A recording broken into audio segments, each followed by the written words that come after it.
sorry, I'm slow to the draw because I have to always close out a one. Hello, hi everyone. Welcome to the Quest Show. I am your host, Lana Quest, and this is my lovely co-host, Honor. Honor. Hey, hey. I know I always say your name. Like I know my name. And we have a special guest in the building. A special guest. Henry Martin, Army vet, Congressional candidate, Missouri's 6th district. And we're going to have a nice interview with him in a moment. But before we get started, I'm going to ask everyone to please, I remember, thumbs up, subscribe if you're out there lurking, please, and share this video. So let's just jump right into it. Henry, we're going to allow you some time to tell us a little about yourself, tell the audience how you got into politics, what's driving you, and all of that good stuff. Well, it's actually a kind of a long journey to politics. We'll just try to give you the abridged version. Left high school, joined the Army, finished in the Army, went to college, got a degree in education, started teaching, got a master's degree. During the time I was coaching football and wrestling, and now I'm a game official. Cool. Somewhere in that mix, while I was in my master's program, I decided No Child Left Behind was the thing. And as I read the bill, I was like, I guess you could call it my first act of political awareness. I wrote a letter to the president and explained to him where mathematically No Child Left Behind was going to have almost every district in the country failing. Left behind. And so that was my first act, and I got a form letter back from the president. And I realized about then it was probably about time for me to start paying attention, because I did not realize how much public policy affected educators. Right. And we are at the bottom. We see the effects of good and bad public policy walking through the door every day, from kids being hungry, kids being homeless, families without jobs, and the list just goes on and on. And so you see all of that. So, and then President Obama happened. Right. And when he happened, I was mesmerized.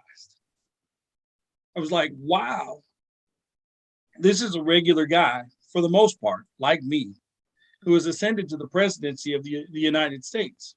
Not that I want to be president. I want to make that perfectly clear. I have no. Wouldn't be a bad thing. I have no designs on being president of the United States. That is not it. But I always saw politics as something that rich people did to fill their time. I didn't see it as an activity that regular working folks did. So it was that inspired me. And in his exit address, he did challenge us all. He said, look, if you're not happy with the way things are, vote. If that's not enough, get out, find a cause that you believe in, support that cause, work for that cause. And he went all the way down. He said, work for a campaign, run a campaign yourself, but don't sit around and expect things to change just because you think they should change. Your vote's not enough anymore. Right. And so I did exactly that. I found a campaign that I could work for, and I tried to help that candidate get elected. We failed. And then I started looking at the field in my district, and I said, and I looked at like the last 5 or 6 races before mine, and I said, could I do this? And I examined the data, and I looked at the situation that we have here in Missouri. And here in Missouri, we are so heavily gerrymandered that it's very difficult for Democrats to break through right now. And I said, who better? Because I looked at the last competitive candidate that actually raised a substantial amount of money. She was able to they tore her down. They tore her completely apart. And she was a sitting mayor that ran. And I was like mayor of Kansas City, and I wondered how they took her down. And then I looked at some of the things that some of the political baggage she carried with her. And boom, there it was. This race needed an unknown quantity, an unknown individual who believes in public service. I mean, how else can I say I believe in public service? My entire life has been public service, from the military to being an educator. And so I said, why not me? And my first race in 2018, I learned a lot. I knew I was a long shot. We read the tea leaves, and I navigated to all 36 counties twice. I believe that one of the best ways to show people that you're willing to be that public servant that they're looking for is that you take the time out of your schedule to go and visit and see what it is they're talking about, and talk about the things that matter to them.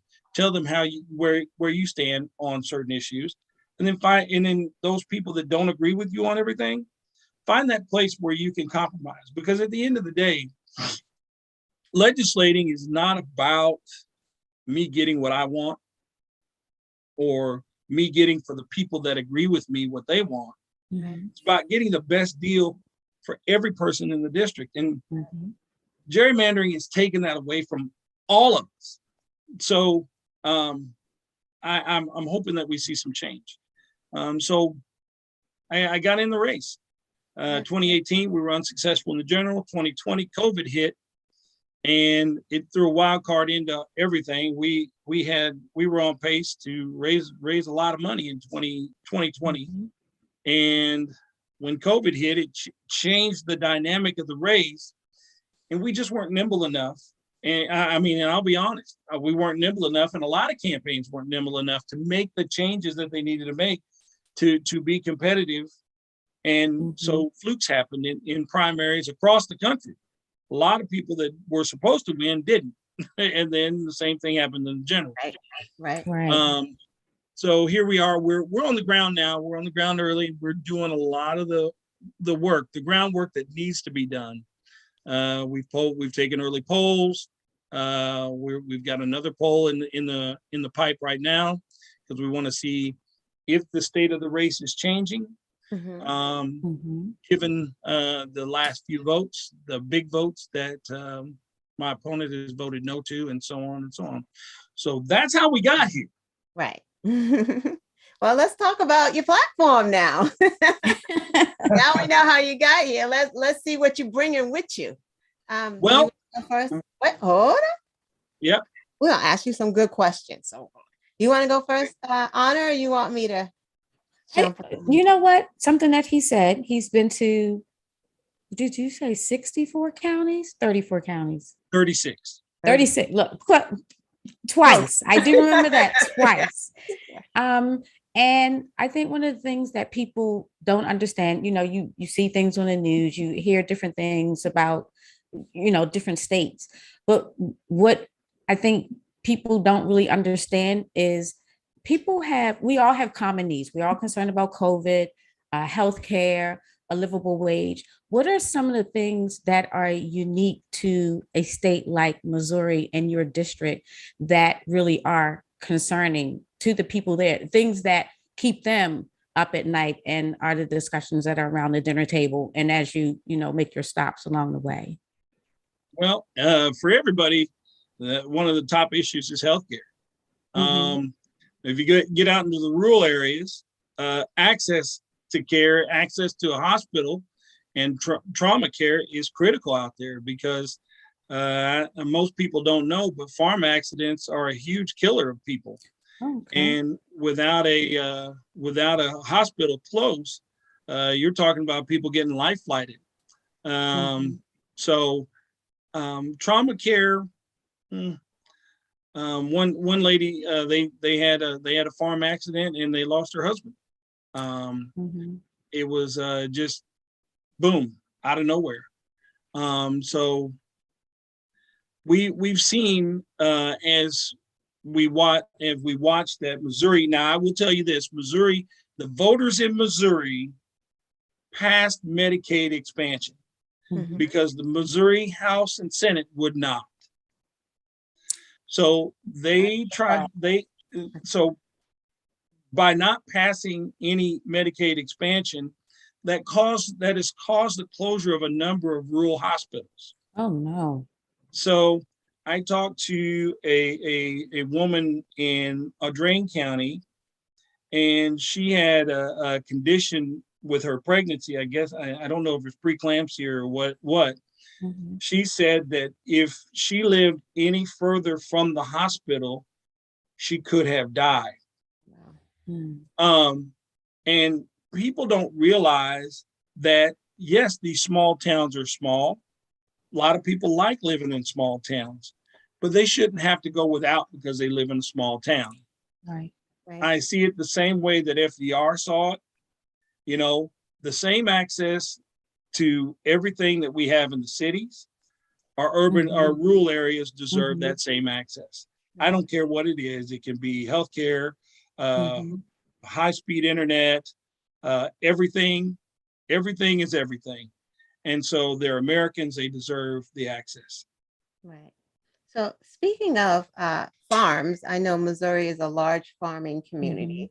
And some of the issues that farmers are facing right now, climate change, economic issues, supply and demand, environmental issues. I read on your site that you have a Farmers Bill of Rights.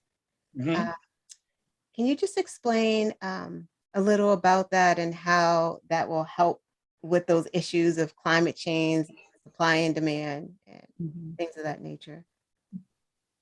Pardon me. Well, the American farmer is under a direct assault, direct and indirect assault.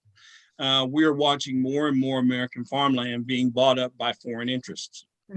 Some of the things that the Farmer Bill of Rights would do, one is require country of origin labeling for our beef and pork products. So American farms are not undercut by China. Is probably the big one that everybody talks about. They actually own a lot of meat packaging and processing. Establishing a PSC for patents and trade, because farmers, once upon a time, a farmer could hold back maybe 10 acres of a harvest for seed. They can no longer do that. They can no longer. They have to buy new seed every year, and basically it killed small businesses in some of these areas that actually were those restock houses that actually pulled the seed from the harvest and gave it back to the farmer.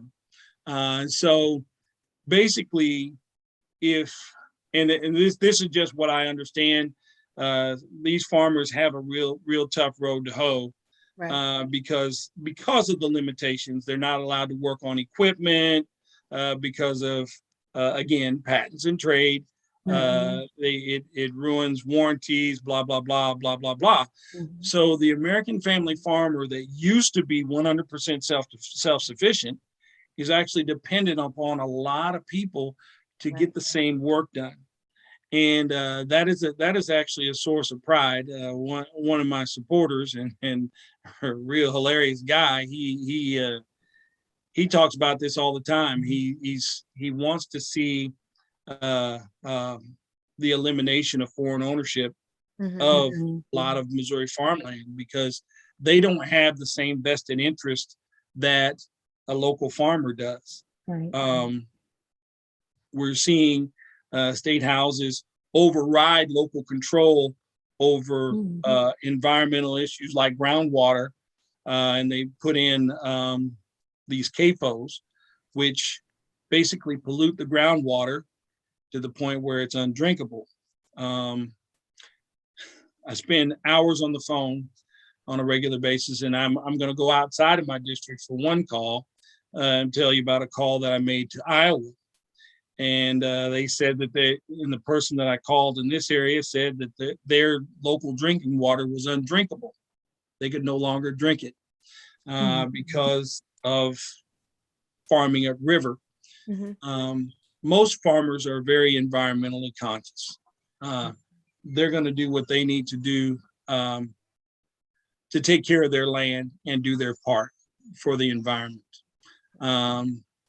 One of my opponent's chief talking points that he talks about the Waters of the United States ruling, which basically is a regulation that helps keep our drinking water clean. And he tries to talk about how it impacts farmers. Well, in my research, it doesn't affect farmers because there are 3 groups that are exempt from the regulations of the waters of the United States, and that's farmers, ranchers, and foresters. Those groups are exempt from those regulations, and therefore, because they know the impact they have, it is just understood they're going to be good stewards of the land. Right. Can I just have a Sure, part go ahead. to that question? Is there a cutout for Black farmers? Because it seems like Black farmers have a tougher time of it. Like when benefits are given out, it's like they're not getting all of the benefits. They have to fight more for help. Well, it's funny you should say that because we have a Lewis County man who was on the front page of the New York Times. And when Joe Biden's agriculture department went out and they had that separate set of money for minority farmers, he got a lot of backlash because of the set aside. They set aside a lot of money to help him out, and he received his grant. And we are still reaching out to him to talk to him a little bit about that situation. And, oh boy, I keep knocking my table. We've been reaching out to him, talk to him, but some of the locals see it as unfair, when in reality, what Tom Vilsack did, the Secretary of Agriculture, he went back and he looked at the inequity of distribution of aid that came to farmers following the tariff situation. And the Black farmer in Missouri were left out. And so they basically just tried to help close that gap because it was the rules and whatnot. So I'm not sure of how many Black farmers we have in the state of Missouri, but I know that one gentleman lives in the 6th Congressional. And once we get in touch with him, we'll get a little bit more information about how things are going for him. You know, I guess I'm a little surprised to hear that you guys in Missouri are facing some of the same issues that we are seeing in Flint and Benton Harbor, and that is clean, equitable drinking water, which kind of goes back to you were saying we may not agree on everything, but if you drill down far enough, there are some commonalities there that we really need to address together. And, you know, as I was also saying to you, we don't always hear about that. Farm runoff, especially from, you know, poultry plants and some of the commercial farmers, is a huge, huge issue that does not really get enough attention like that. Have you guys had a lot of issue, or are you seeing in the state a lot of issue with drought conditions due to climate change? I can't say that we've seen drought, but we've seen record floods in various areas. Wow. Specifically in our northwest section, which is in the 6th district, right along the Missouri. We have Atchison County and Holt County that regularly flood out when there's a record snowfall, when there's big snowpack up the Missouri, when the spring thaw comes and we get our normal torrential rain. pardon me, we had 2 or 3 years there where we had constant flooding in the northeastern section. So, you know, the natural inquirer in me as I went out. So I do this thing, and I go to county commissioners and I ask them the following question. I say, what is it that you need to see from the person sitting in the 6th congressional district seat? What services do you need to see from me or from the current occupant? And you'd be surprised, but their answers were consistently, well, I don't know. So I was a little surprised at that, that there's such a disconnect in who does what, that they didn't know what to ask. They didn't know the questions to ask to get those things done. So I say that to say this. We have a responsibility to serve these communities. And I asked the question to them later, and I said, well, with the constant flooding, what about the government potentially doing a buyout of the farmers that live here and using this just as floodplain? Right. And I'm so glad I asked that question, because to an outsider, that seems like a reasonable and rational solution. But when I asked that question, they said, absolutely not, because this county would cease to exist. Farming is our business. That is our number one business in this county. And so if we don't have farming, we've got nothing. Wow. And so that was a heck of a question to ask. And again, when you travel and you learn and you talk to people, I didn't know the difference between a public levy system and a private levy system.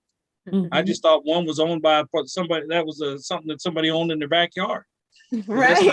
That's what I would think. Right. Like, that's my private. It's on my land. Right. It's on my land, so I own that stuff. You know what's up?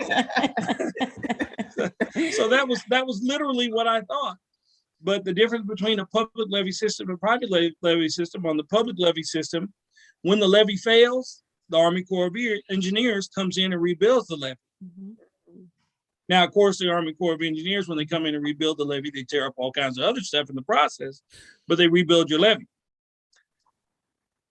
In the private levy system, the county has to come up with X amount of dollars and will get X amount of dollars matched by the government before any work will start. So I was like, oh, boy, that explains why it's not as fast in a private levy system. And so we have both kinds of levies in the 6th district, both public and private. Wow. Go figure. Wow. Can we go Interesting. Can we go back to healthcare for one moment? Absolutely. Okay, so Missouri is set to block abortions after 8 weeks if they haven't done it already. I'm not certain.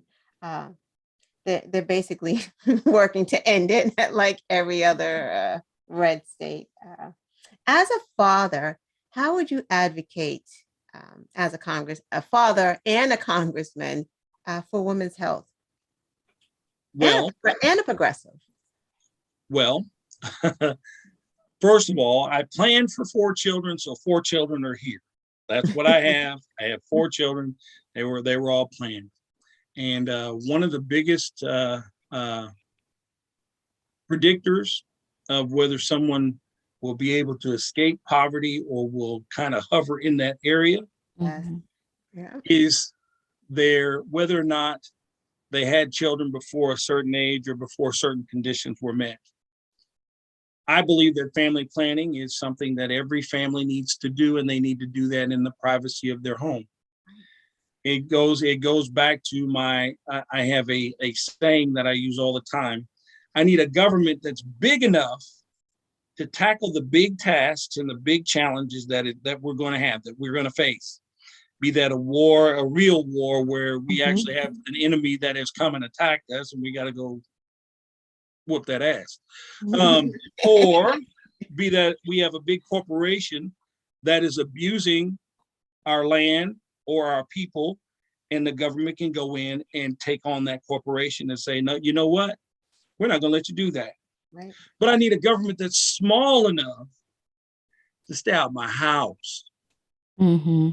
Because what's going on in my house is my business, not yours. It's not my personal ideology ends at the door when I walk in to represent. Right. Now, when I'm representing the 6th Congressional District, I have to, my personal ideology is an anchor. That's where I stand on issues personally. Right. But my personal stance cannot override my public obligation. Mm-hmm. And that's what's happened. And so I believe women are the best people to determine what to do with their bodies, when to do it, and how to do it. Right. So as a man, all I can do is cheerlead. I got 2 teenage daughters at home. So I'm a widower, by the way. I don't like to put all that out there, but I've learned more about little girls and things that go on for women Right. than I ever thought existed. Right. Because Right. when you're a man, you're in a bubble. You learn man stuff. Right. You learn man things. You don't know about a cycle. You don't know Preeclampsia. You don't know about preeclampsia. Right. Right. Right. I had no clue about that. Right. You just So- popped that out. I was like, So as men, I really think that we need to take a back seat on this. right. We need to zip the lip and let the women lead us on this issue in general. Because at the end of the day, if one of our objectives as a nation is to combat poverty, Right. if one of our objectives, we have to be realistic. And we have to say, hey, let people make their plans for their family because they know what their family can handle. They know what their family can afford. You know, and the total irony of all these abortion bans is that in every one of these states, they're very ready to cut off any and every piece of assistance that they might give. They don't want to give daycare. They don't want to pass the Build Back Better plan that's got daycare assistance in it. Exactly. Right. That will help. That will pay for daycare. Daycare is a mortgage payment, y'all. It is. It really is. But it's so crazy. It's like they want you to have the babies, but they don't even want you to have a place to take them so you can go pick yourself up by your bootstraps and go to work. Right. Like, That's right. And then somebody wants to get mad when they see somebody standing in line at the store with a Coach purse and a cell phone, right. and then she pulls out her EBT card, and they don't realize that Coach purse was probably a gift, and that cell phone was bought by somebody that needs to keep in touch with them. Right. They don't get that part. Exactly. Right. And so I get frustrated because we can't say this on one hand and that on the other hand and reconcile ourselves with that. And so on the abortion issue, I surely hope the Supreme Court does the right thing. I'm very fearful based on the questioning, but at the same time, I think I've tried to read what people are writing. They said sometimes don't read too much into the question. They just want to get a response to the question on the record, so Right. that so that in deliberations they can look at it for its value. And I'm hoping that they do maintain Roe v. Wade. And if that's not good enough, add me to the House of Representatives, and that'll help bolster the majority. And we can what we need to do. That's right. and we can codify Roe v. Wade into law, and that way it's a done deal. Right. It basically gives a compromise. It says, okay, hey, at this point, abortion is up to this point, abortion is legal. After that point, special circumstances apply. Right. Special circumstances. Absolutely. Yeah. Wow. Well, do you have anything else, Anna? So just even here in recent news, where they made changes to the filibuster. What is your take kind of on the whole not being able to do anything about voter suppression because of the filibuster, and how much noise do you think if of us making saying, hey, you did it, hey, we saw you do it, you can do it again? No, you do it. Well, we saw you do it. The it. gig is up, We've seen it. do you think that's going to help at all to No.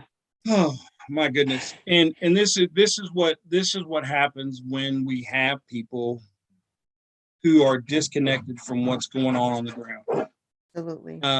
We gerrymandered these districts to the point where a lot of these incumbents, they don't have to worry about anybody coming for them, other than somebody from their extreme right or their extreme left, because they're guaranteed their seat, blah, blah, blah, blah, blah, blah. It is time for us to gain the political will again to do the hard things. It's easy to do the easy things, Right. but you're defined by your ability to do the hard things. The United States of America made a name for itself doing the things that were hard. Kennedy challenged this nation to go to the moon in 10 years. We did it. Yeah. When we entered World War II, it was over in 5 years. We did that. Right. You woke a sleeping giant. We have to do the difficult things politically. I'm not running to be in Congress for the rest of my life. That's not my objective. My objective is to represent the people until I've decided it's enough. And trust me, I don't want to be 80 years old in Congress, 90 years old in Congress. That's not my idea of a good time. I think the torch needs to be passed, but I think some people get a little drunk with the power that they have, the power that they wield, the power that they perceive they have, and so, and so they hang on, and they look to the state houses to gerrymander their district even more so they can stay put.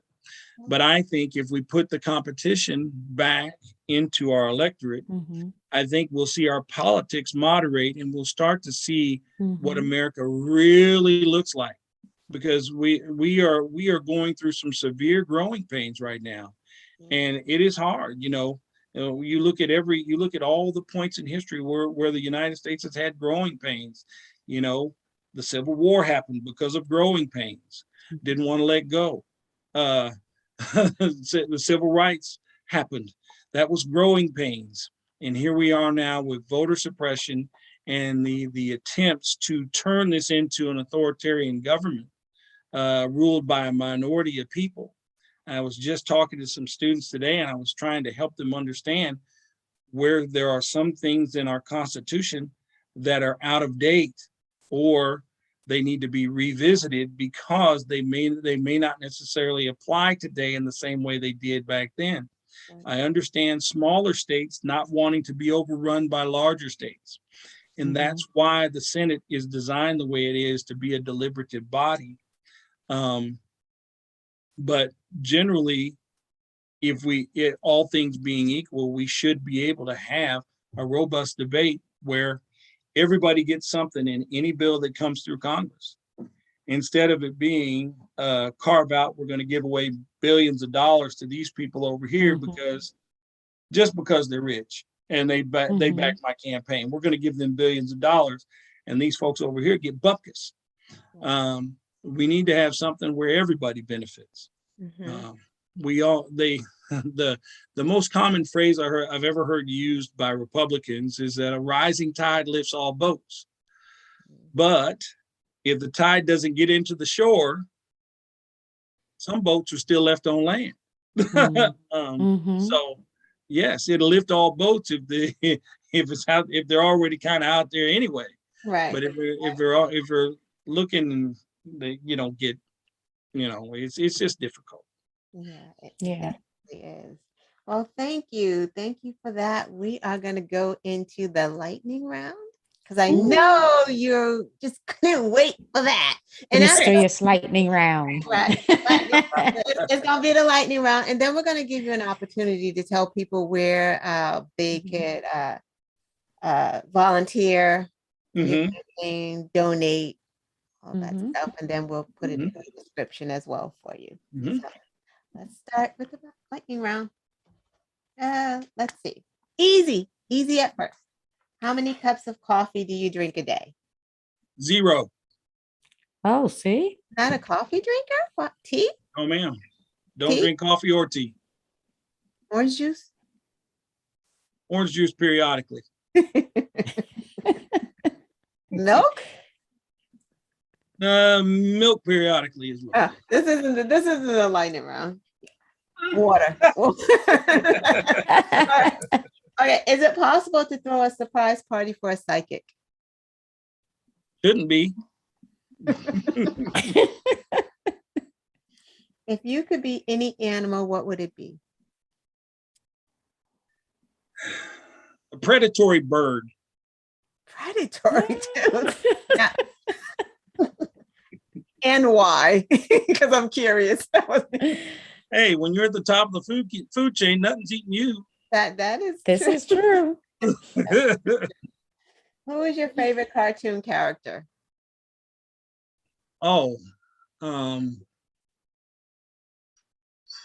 Favorite cartoon character. Oh my God. I've never given it much thought. Ren and Stimpy. Ooh, I used to love Ren and Stimpy. I watched it, but it was like so wow. They were, oh my God, just wow. That's funny. They were what they were. I thought you were gonna say like Mighty Mouse or something. Oh no. What I like the ridiculous. Who is it? I like the ridiculous. The more ridiculous, the better. Oh, I see. Like all the hitting and the. No, it's just the totally ridiculous stuff. I mean, I would have said Pinky and the Brain. I remember them too, yeah, right? But because I think my favorite quote from Pinky, right after Brain asked him, "Are you pondering what I'm pondering?" And I laugh every time I think about it. He said, "I don't know, Brain. How do you get the nylons on the elephant?" And it had absolutely nothing to do with the situation at all. And it was patented Pinky. And that was hilarious. Funny. That is funny. Okay. So it's close competition between Pinky and the Brain and Ren and Stimpy. Yeah. Oh yeah. And they're like they're one in the same cartoon. What annoys you the most? Oh, dishes stacked in the sink. Yeah. Dirty dishes stacked in the sink. That's a pet peeve. Everybody in the house hates me because I'll go on a rampage. Why are there dishes stacked in the sink? Yeah. I mean, I'm almost like Mommy Dearest with the no wire hangers business. Hey, are there? Do you like take them and box them away and just give them paper products? No, I haven't gone to that extreme yet. And my kids are funny because they take turns, and sometimes they each have go around in order. So it'll be one person's turn and there'll be like one cup in there and they'll be like, shh, I'm done with my turn. And like the other person will have dishes just sitting in the sink. Like it's an interesting thing how it's set up. Drives me up the wall. Yeah. Yeah. I don't like people who chew with their mouth open, but that's just. Oh. I'm not here to answer questions. I'm here to ask. My 14-year-old to get along just fine. She hates it when people. She's always on her sister. Stop smacking. Oh my God. I hate that. Or chew with their tongue sticking out. That. Whoa. Okay. If you could trade lives with anyone for the day, who would it be?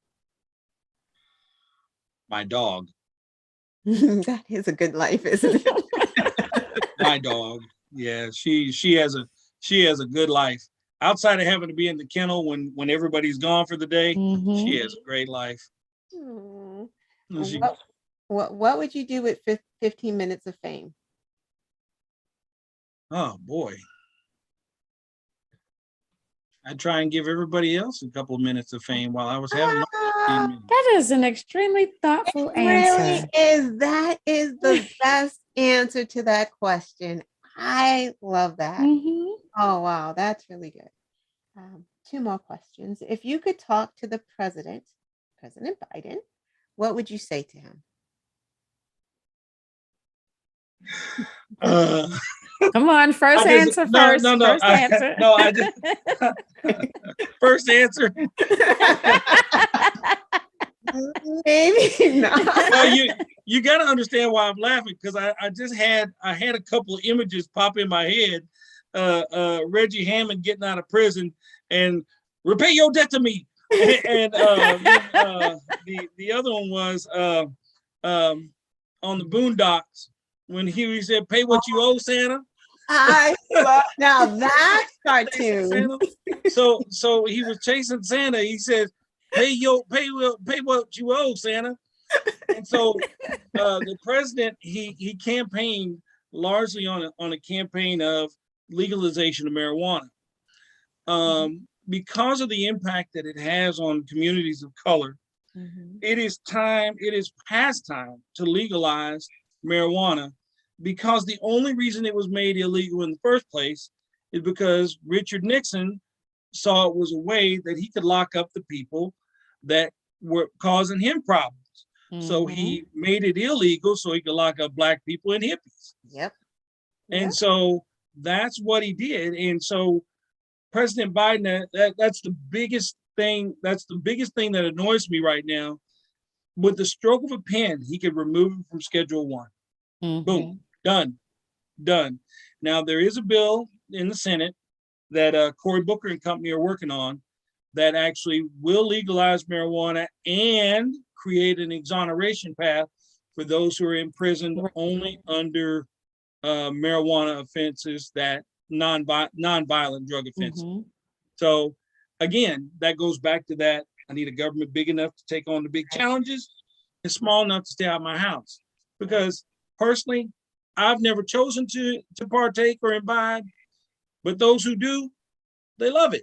Right. Right. They love it. I mean, I don't know about, what's wrong? I don't know about y'all, but the folks I know that do it on a regular basis, they're like, dog, you just don't know. And I'm like, get out of town, y'all. Like I don't even drink coffee and milk or orange juice. Now I do drink beer. I'm not much of a hard liquor guy anymore. I've made some bad choices on hard liquor, so I don't do hard liquor anymore. Right. But pretty much, I'm just a beer guy. I'm just a regular old guy. All right, pop open that Heineken. Yeah. Heineken, yeah. What do you like? What is favorite beer? That's a knockoff German beer. See, I don't drink beer. I used to. I used to. What's the gold one? No, I don't remember. It's been so long. Well, my favorite beer is a Miller Genuine Draft. That's and then we have several excellent ales here in Kansas City, because we have Boulevard Brewery, and they're coming out with different ales almost on a regular. They have a couple of beers that taste a lot like a real German beer. And the first time I had a German beer, man, that sucker had a bite. It was different. I lived in Germany for 3 years or 2.5 years in the Army. So, wow. Go beer. That's what you're having in the morning. Don't tell your students. If you could erect a statue, who would it be of? You're supposed to be lightning around. You ask a tough question like that. And that's your last question.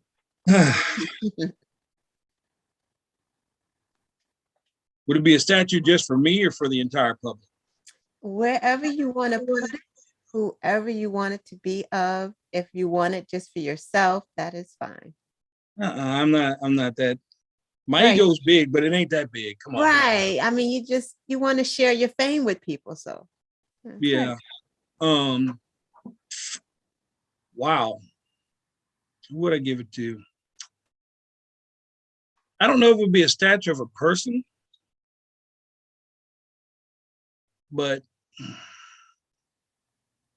statue that represented a quest for knowledge of some kind, whatever that would look like. Because I think we should all be looking to learn every day. Learn a little bit something else every day. If you didn't learn today, you wasted a day, Right. in my Right. opinion. That's true. I like that And quote. that's the teacher in me saying that, but I try and live by that, because I was stupid about something yesterday that I learned today that I was like, oh, okay, yeah, that's pretty cool. That's pretty cool. Even if all you did was learn a new procedure at work, you learned. Right. And that's a good way to go through the day. But I'd like to see some type of statue to a constant quest for learning. Yeah, I like that. I like that. Mhm. Thank you, Henry. This was great. So, in closing, we're going to allow you to tell the folks where they can volunteer and, in particular, donate. Donate. Look, I'm learning not to be bashful about asking for money, y'all. So Give us that that money. that just that just has to be. So you can go to henrymartinforcongress.com. There is it's got all my information about my campaign, how you can volunteer. You can drop a question there. You can go to my Facebook, HM for Congress. And my Facebook is actually Henry Martin for Congress, and my Twitter is at HM for Congress. And you can communicate with me through there. I do try and answer everybody within a day. Sometimes I get kind of wrapped up. I got to go back to the summary page. I do have 2 teenage daughters at home, so Say no more. there is a dad must give attention requirement. And Right. I don't know. And just earlier, my 14-year-old showed up down here. She opened the door to the office, and when I turned my head, and I was that when the hand went up. That's when the hand went up. I actually had to do that a couple of weeks ago for my daughter. It's like I recognize that arm movement. Yeah. You know the drill. So we have a tough road to hoe. I did follow the work that Stacey Abrams did in Georgia. It was not unlike what I was doing in 2018. At the end of the day, I think winning for Democrats in rural areas and in these red states is about getting out and talking to the people. I had Republicans say they've never voted for a Democrat before, but they voted for me. Nice. I watched a woman, she walked out, she came in and heard me speak, and she said, I'm casting my absentee ballot for you right now, today. Wow. We are at a critical mass. We must defend our democracy. Yeah. The people's right to self-governance is precious. And there's a reason why so many people have fought and died for that right. Because your voice needs to be heard. And applying for this job, it is public service. You have to remember that. It's public service. It's not, I'm working for this corporation because they donated $10,000 to my PAC. No, that's not what this is. This is about doing the work for the people you represent. Right. And it's facts. We are a 51-49 country. Doesn't matter where you go, 51-49. So that's how we need to approach it. And that's how we need to lead. I believe that leaders need to step up and do the part, do the leading. And you don't lead by floating a tweet. You don't do that. Right. You don't lead by sitting around waiting on the polling to get better on certain things. You don't do that. You lead, you make the tough decision now and let people feel the effects of that tough decision. And then you'll earn re-election. So people talk about term limits. The term limit's the next election. If you're doing your job, the people will reelect you, and you don't have to have Exactly. Exactly. You don't have to have gerrymandering. Absolutely. But if you're not doing your job, the people will get rid of you. Mm-hmm. And that's the way it should be. That's the way a democracy should be run. So agreed. So thank you. Thank you, Mr. Martin. Thank you for coming by. We're going to let you go tend to your lovely children, and Honor and I are going to close out the show. So thank you for coming. Well, thank you, ladies. I appreciate the time and the opportunity to talk to your fan base. Yes. Thank you so much. Remember, HenryMartinForCongress.com. Got everything. One-stop shop. One-stop shop. You can donate, volunteer, everything. Everything. Thank you, sir. Thanks, ladies. Bye-bye. Bye-bye. Hi, Honor. Hello. Hi, everyone. Sorry. Oh, no. I was just going to say, what a great conversation with Henry Martin. Yes. From Missouri's 6th District. Yes, I enjoyed that. We just wanted to close out with you guys and share some information. Honor's going to share some information, and then I'll close out. So I just wanted to take a moment to give a small tribute to a man named Willard Dixon Jr., also known as Uncle Junie. And as I got older, as kids tend to do, it was just shortened to Uncle. My uncle passed yesterday from COVID. He was unvaccinated.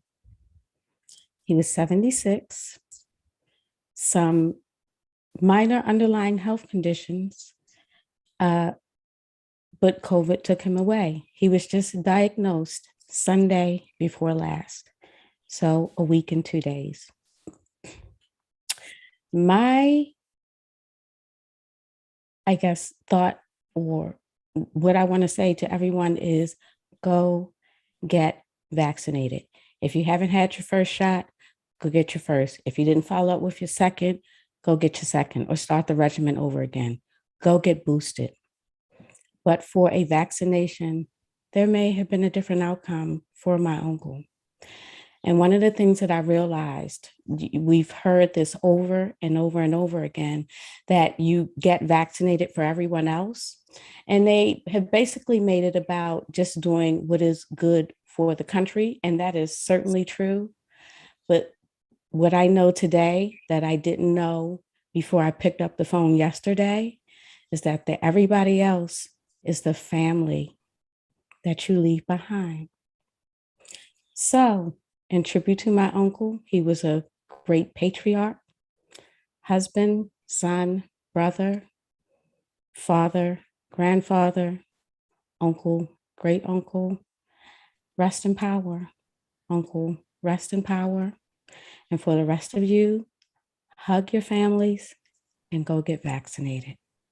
Yes, I don't have much to say. Rest in power. Thank you, Honor. Thank you. So everyone, no show next week. It is Christmas Eve next Friday, so we're not going to be here. We're going to be doing the things that people do around the holiday. And the following week, we will be on vacation. So we will see you guys in 2022. We're going to have some special things and some games and some countdowns and some great guests lined up. So please join us in 2022. If you have not subscribed, please subscribe now. And as Honor said, please get vaccinated. If you have been vaccinated ×2, get your booster. Vaccinations ×3. Let's go. Everyone have a good night. Thank you, Honor. Good night. Thanks, guys. Bye-bye. Happy holidays, everyone. Yes, happy holidays. Happy Hanukkah. Kwanzaa, Christmas. Everything, all of the things. All of the things. Bye-bye.